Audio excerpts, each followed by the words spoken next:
top 10 teams for the month of May 2024. And I got to give a big shout out to everyone that came out to last month's video and liked the video. It's my most liked video for the month.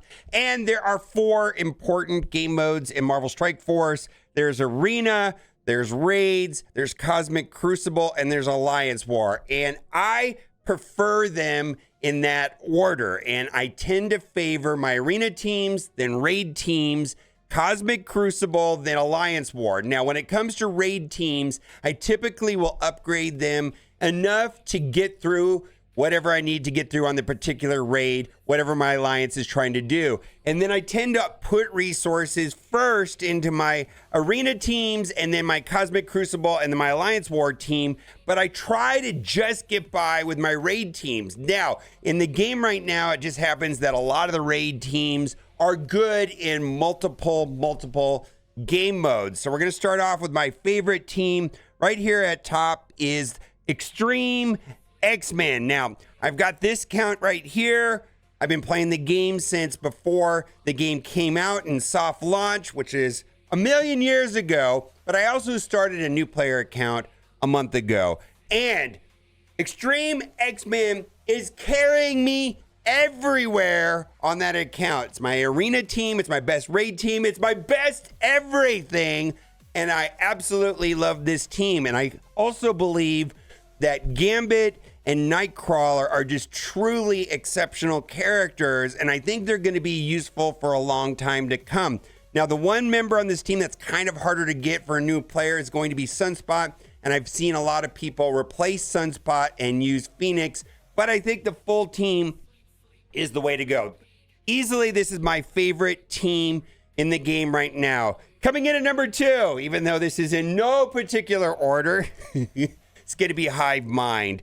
Wow, we've got some superstars on this team. Void Knight is a true plug-and-play character. I use Void Knight inside of my Arena team on my main account every day, and this team is absolutely amazing and very useful in every single game mode. Now, I do think that the team is largely about Carnage passive, and the team is quite dependent on getting your opponent into red health territory quickly because the turn meter train starts when that happens, and then you just win, and then they fall like domino. It snowballs. But if that doesn't happen, the team falls apart. Now, when we had symbiotes back in the day, which largely functioned the same way, it was all about Carnage passive, it seemed like the team got power crept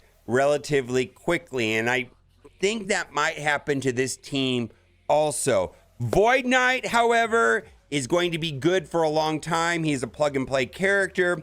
Many times this team gets used in all the game modes, and Venom is usually the first character that gets replaced on this team with something else. Apocalypse, Super Skrull, whatever you want to do. Also, this team is slated to be made farmable, and my prediction is that we're going to have an announcement in the next week on where the last 3 are going to be farmable. Currently, Void Knight, Gwenom, and Red Goblin are not farmable, but I think that's going to start happening here in the next 2 weeks.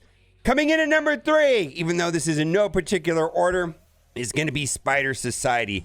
This team has really grown on me and has made skill part of the nodes very easy. A huge upgrade from Invaders. Not only that, a lot of the team has 2 tags, and a lot of people are taking members of this team not only into Dark Dimension 7, but all the Dark Dimensions. Seems very good. Now, Penny is just getting unlocked for a lot of players right now.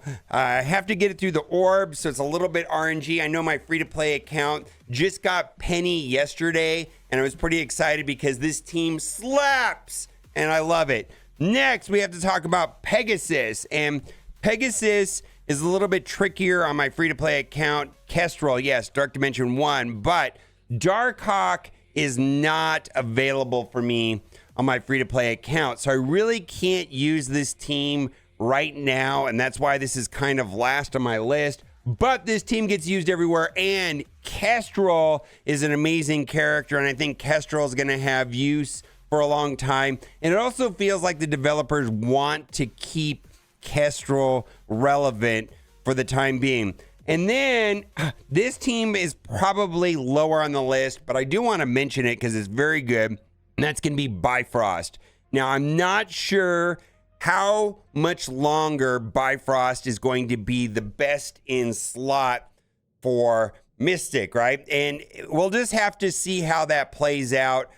I do like Vol quite a bit, and I think Vol is great to upgrade, but you know, if you're trying to stretch your resources and you want to allocate them, I'm least likely to suggest putting them into Bifrost, where I feel like the other teams up here, maybe even Spider Society, can be swapped a little bit higher, but you're best putting your resources into these three teams up here rather than Pegasus and Bifrost. Now, I want to talk about Arena, and unfortunately, there's not a dedicated team that is optimal in Arena, with the exception of Secret Defender. So Secret Defender is going to be a three-piece team, and that'll be Ghost Rider Robbie, also taking Ghost Rider Robbie into Dark Dimension 7. We have Ms. Marvel, Hardlight, and Black Cat, and these three are quite amazing, and they're very useful in Crucible, Arena, and in War, so they're very good in 3 of the 4 game modes that I mentioned at the beginning of the video. So I think they're very good. Now, on these 3 teams right here, there's also the big 3, soon to be the big 4, and the big 3 has been Super Skrull, Apocalypse, and Black Knight. And if we're going to add the 4th, it's going to be a Mephisto. And those are just going to be plug-and-play characters that are very, very good in the game. And if you're missing one of these plug-and-play characters, you can just swap in another Secret Defender. The Secret Defenders are built for Arena, and they're very good. So 6 on the list is going to be the big 3 or the big 4, which is going to be your plug-and-play characters. The next team is going to be Secret Defenders. Now, we got to talk about Superior 6 and or Sinister 6. This is a team that I use in Arena all the time right here. There's just certain team comps out there where I need to use this, and they're amazing in the Arena. They're also amazing inside of War, and they're also unbelievably good in Cosmic Crucible. Now, there's a lot of members to the team.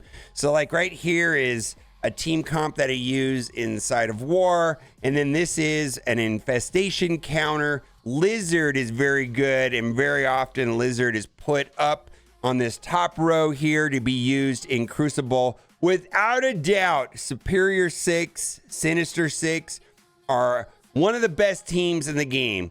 We got to talk about Infinity Watch. Infinity Watch is the cockroaches of Marvel Strike Force. They'll never die. Something about Safeguard and all those positive effects when they spawn makes them very, very, very good. And if I knew that Infinity Watch was going to be this good for this long, I would have put more resources into them much, much, much earlier. But I didn't know.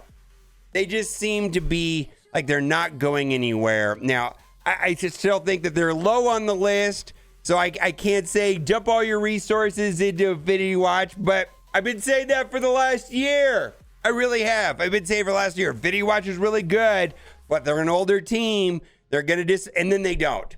They're going to fall apart. They're going to fall off, and then they don't. They just seem to be a good team, and they've been very good for a lot longer. Last on the list is a team that is coming, and this is Mercs for Money. Old Man Logan and Dakin are not in the game, so hence I'm missing that. But this team looks like it's going to be important everywhere. The team is designed for Alliance War, but I'm going to predict that they're going to be very good in Cosmic Crucible, and Old Man Logan is going to be a plug and play, very, very good character. And I'm going to say that Old Man Logan's going to be a good character for a long time, and he will get used inside of the Arena.